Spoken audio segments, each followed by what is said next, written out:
सत्संगा जी बड़े प्रेम और सत्कार से कहना जी धन निरंकार जी। सत्संगा जी दास विनती कर रहा है, वीडियो को अंत तक देखिएगा क्योंकि आधा अधूरा ज्ञान बहुत ही ज्यादा विनाशी होता है। सत्संगा जी अक्सर जो सपना होता है क्या सच होता है, आइए जानते हैं। हमारे जीवन में सपने एक अनोखी भूमिका निभाते हैं। इन्हें ईश्वर का संकेत माना जाता है, हमारे इच्छाओं का प्रतिबिंब या मन का खेल माना जाता है। खास तौर पर शादी के सपने जो कई भावनाओं और विचारों को जन्म देते हैं। कुछ लोग इसे शुभ मानते हैं जबकि कुछ अशुभ मानते हैं, चिंतित हो जाते हैं। लेकिन विचार में निरंकारी दृष्टिकोण हमें यह सिखाता है कि हर सपने का अर्थ हमारी आंतरिक चेतना और हमारे विश्वास से जुड़ा होता है। इस विश्वास को बेहतर समझने के लिए आइए एक कहानी के माध्यम से समझते हैं, जिसमें समझेंगे कि सपना सच होता है या झूठ। गांव के एक साधारण सी लड़की सीमा रहती थी। वह बहुत धार्मिक थी और वह हर सुबह ईश्वर की प्रार्थना से अपने दिन की शुरुआत करती थी। सीमा का सपना था कि उसकी शादी एक नेक और धार्मिक युवक से हो। उसका मानना था कि सच्चा जीवन साथी वही होता है जो जीवन में धर्म और सत्य के मार्ग पर चलता हो। एक रात सीमा ने सपना देखा। सपने में उसने देखा कि वह एक खूबसूरत बगीचे में खड़ी है। चारों ओर फूल खुले हुए हैं और मधुर संगीत गूंज रही है। तभी एक साधु उसे आशीर्वाद देते हुए कहते हैं, तुम्हारा जीवन साथी एक ईश्वर का भक्त होगा। वह तुम्हारे साथ धर्म के मार्ग पर चलेगा और तुम्हारी आस्था को मजबूत बनाए रखेगा। सपना में जागने के बाद सीमा बहुत खुश हुई, लेकिन उसके इस ईश्वर का संकेत माना और अपनी भक्ति में और भी गहराई में चली गई। लेकिन गांव में कुछ लोग ऐसे थे जो सपने को लेकर तरह तरह की बातें करते थे। कुछ ने कहा सपने में शादी देखना अशुभ होता है, यह किसी के बड़े कष्ट का संकेत हो सकते हैं। सीमा का विश्वास आइए जानते हैं कैसे बनता है। सीमा ने मन में थोड़ा शंका पैदा हुआ। उसने सोचा क्या सच में सपने में शादी देखना अशुभ हो सकता है। लेकिन फिर उसने अपने गुरुजी से मार्गदर्शन लेने का फैसला किया। गुरुजी ने मुस्कुराते हुए कहा, सीमा, सपने हमारे मन की स्थिति का प्रतिबिंब होते हैं। जब तुमने सपना देखा उस समय तुम्हारा मन शुद्ध और भक्ति में था। यह सपना अशुभ नहीं है, बल्कि तुम्हारे विश्वास और भक्ति के कारण तुम्हें यह संकेत मिला है। याद रखना, ईश्वर के भक्त के लिए कुछ भी अशुभ नहीं होता। हर स्थिति में भक्ति की सर्वोपरि होता है। सीमा को गुरुजी की बातें से राहत मिली। उसने मन में ठान लिया कि वह अपने सपनों को सकारात्मकता दृष्टिकोण से देखेगी। कुछ महीनों बाद सीमा की मुलाकात एक युवक अर्जुन से हुई। अर्जुन भी बहुत धार्मिक और ईश्वर का भक्त था। उसकी सोच और अर्चना के सीमित दिल को छू लिया। दोनों ने एक दूसरे को समझा, विवाह करने का निर्णय लिया। उसकी शादी एक सादगीपूर्ण समारोह से संपन्न हुई। विवाह के बाद दोनों ने अपना जीवन भक्ति और सेवा में समर्पित कर दिया। सीमा को एहसास हुआ कि उसका सपना केवल एक संकेत था जो उसे ईश्वर के मार्ग पर बनाए रखने के लिए आया था।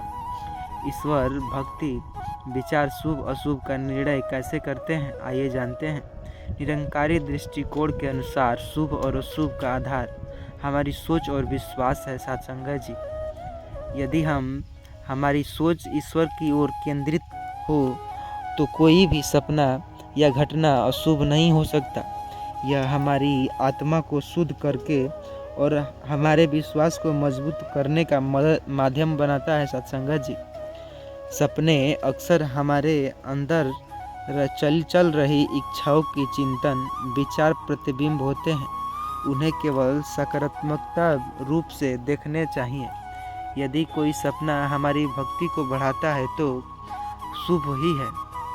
हर सपना में कुछ न कुछ सिखा के ही जाता है।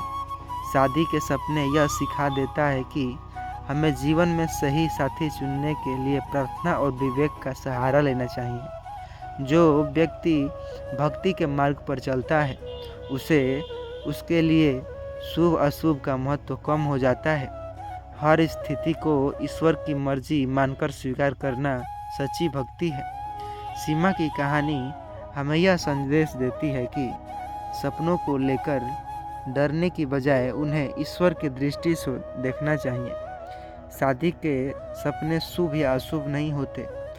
यह हमारी सोच और सपने देखना हमारे जीवन का स्थिति पर निर्भर करता है। यदि हम भक्ति और आस्था के मार्ग पर चलते हैं तो सपना हमें सही दिशा के माध्यम से बनाए रखता है। निरंकारी विचार हमें यह सिखाता है कि शुभ और अशुभ केवल हमारे मन की अवस्था है। अगर हमारी भक्ति सच्ची है तो ईश्वर कोई भी सपना अशुभ नहीं हो सकता। शादी के सपने ही हमारे जीवन में संदेश लेकर आते हैं। यह हम पर निर्भर करता है कि हम उसे किस तरह से समझ सकते हैं। भक्ति और आस्था पर चलने वाले व्यक्ति के लिए हर सपना, हर स्थिति और वह घटना एक आशीर्वाद है।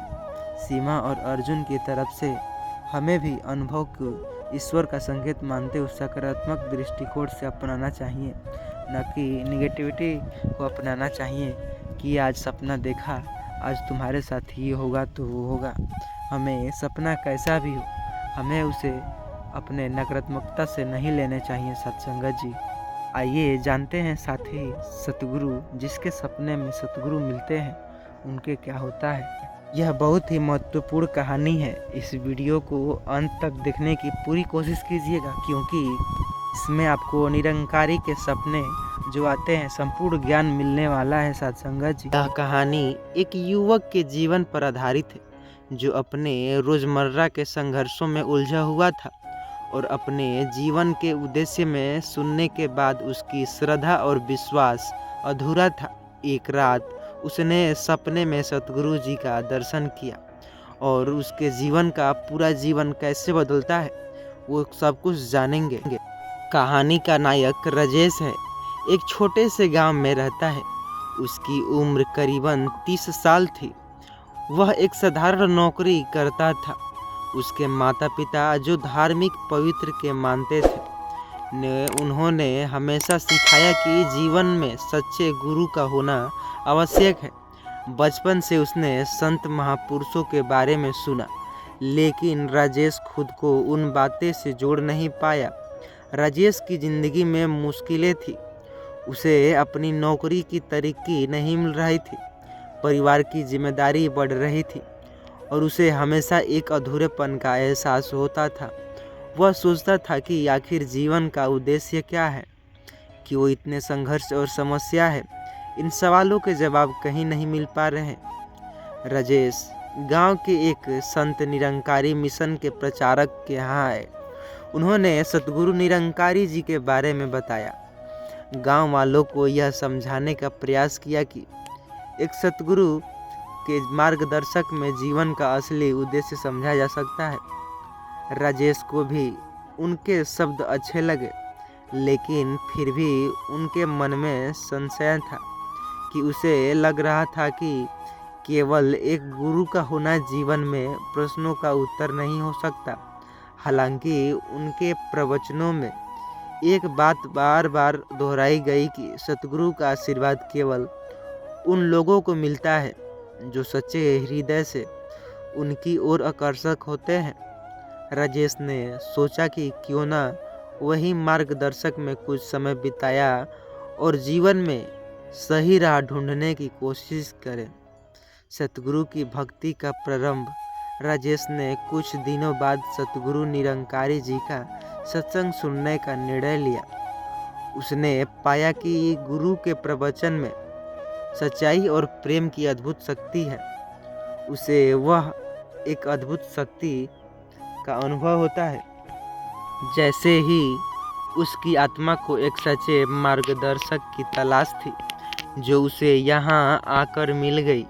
लेकिन फिर भी उसके मन में कुछ प्रश्न बाकी थे। उसने सतगुरु से मिलने का प्रयास किया, लेकिन समय की कमी के कारण उसे केवल प्रवचन सुनने का मौका ही मिला। कुछ समय बाद एक रात राजेश को एक सपना आया। उसने देखा कि वह एक सुंदर बाग में टहल रहा है। चारों तरफ शांति और सुकून का वातावरण है। अचानक उसने देखा कि सामने से एक व्यक्ति उसकी ओर आ रहे हैं। उनके चेहरे पर अपार शांति और दिव्यता थी। जैसे जैसे वे उस व्यक्ति करीब आए, राजेश ने उन्हें पहचान लिया। वे सतगुरु निरंकार जी थे। सतगुरु ने मुस्कुराते हुए राजेश को अपने पास बुलाया और कहा, बेटा, जीवन के हर प्रश्न का उत्तर केवल भीतर ही शांति में है। संसार में अनेक कठिनाइयाँ, लेकिन उसके समाधान केवल आत्मज्ञान और प्रेम में है। राजेश ने विनम्रता से पूछा, सतगुरु जी, मैं इन बातों को समझने में असमर्थ हूँ, कृपया मुझे मार्गदर्शक दे। सतगुरु ने भरोसा रखने को कहा, बेटा, तुम भी जीवन में चाहते हो, सच्चे मन में चाहो। हर सच्चे भक्त को मार्गदर्शक देने के लिए सतगुरु स्वयं आते हैं और तुम्हें यह बस समझना है कि संसार का भी सभी अस्थाई, केवल प्रेम और सेवा का मार्ग ही सच्चे आनंद की ओर ले जाएगा। सपना अचानक खत्म हो गया, लेकिन सतगुरु के शब्द राजेश के दिल में गूंज रहा था।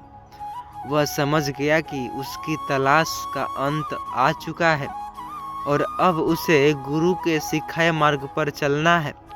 अगले ही दिन उसने अपने जीवन में सतगुरु के उपदेश को अपनाना शुरू किया।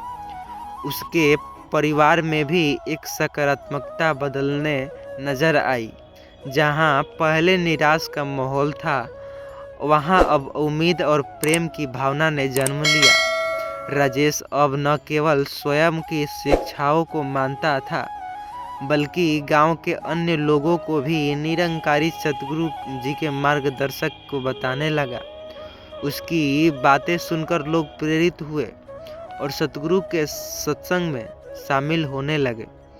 गांव के लोग आपसी कलह को भूलकर प्रेम और सहयोग को भी भावनापूर्वक जुड़ने लगे। धीरे धीरे गांव में हर किसी के जीवन में सकारात्मकता बदल गई। उसके जीवन ऐसे जैसे कि सभी के अच्छे कर्म होने लगे, अच्छे कर्म सतगुरु के करने लगे। सच्चे सतगुरु आशीर्वाद केवल उन्हीं को मिल पाता है जो श्रद्धा और विश्वास के साथ जीवन के सत्य की खोज में होते हैं। सतगुरु के दर्शक और आशीर्वाद के माध्यम से राजेश ने अपनी जीवन का उद्देश्य पाया और गांव में प्रेम, शांति और सहनशीलता का संदेश फैलाया। ठीक है, अगर हम सच्चे हृदय से गुरु के मार्गदर्शन में चलना सीख जाए तो हर कठिनाई का सामना करके जीवन का सच्चा आनंद पा सकते हैं। सत्संगत जी, प्रेम और सत्कार से कहना जी, धन निरंकारता हूँ। आशा करता हूँ यह वीडियो आपको बहुत ही ज़्यादा पसंद आई होगी। चैनल पर नए होंगे, चैनल को सब्सक्राइब कीजिएगा। सत्संगत जी, इस वीडियो को ज़्यादा से ज़्यादा व्हाट्सएप के ज़रिए लोगों तक पहुँचाइएगा, ताकि हर वो सपने वाले सतगुरु जान सके क्या होता है उनके साथ। संगत जी, प्रेम भरी नज़रों से कमेंट में धन निरंकार लिखना तो नहीं भूलिएगा। सत्संगत जी।